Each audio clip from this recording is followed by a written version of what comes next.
ఇట్లా దేవాంశ్ ఇక్కడ చూడు. దేవాంశ్ అయితే కట్టెలు తీస్తూ ఉన్నాడు. వాళ్ళ నాన్న రియా ఇద్దరు కట్టెలన్నీ ఏర్పాటు చేసేసారు. ఆటోకి కూడా సర్దేస్తున్నారు. అయిపోయింది మా పని కూడా, 20 నిమిషాల్లో అయిపోయింది. రావడం, కట్టెలు ఏరుకోవడం, తిరిగి రిటర్న్ కూడా బయలుదేరేస్తున్నాం.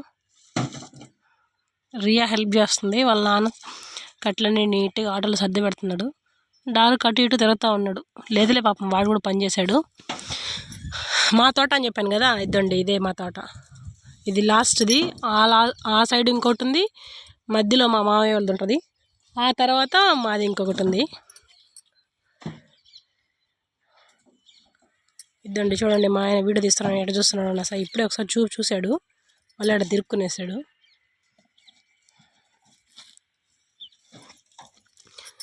ఇవైతే భలే మండుతాయంట పొయ్యిలో పెడితే. సవక పుల్లలు కాదు, సవక ఏర్లు. సవకంతా కొట్టేశాక ఏర్లు వస్తాయి కదా, అవి తోటలో ఆల్రెడీ కొట్టేశారు, అంతా అయిపోయింది. సో మేము తీసుకెళ్తున్నాం. చూడండి, 3 పనిమంతులు, నేను మాత్రమే పనికి మళ్ళిందండి. లేదులే, నేను కూడా ఇప్పుడుదా తెచ్చి అన్ని ఆటో కాడ వేసింది నేనే. వీళ్ళైతే సర్దుకుంటున్నారు. Bye friends.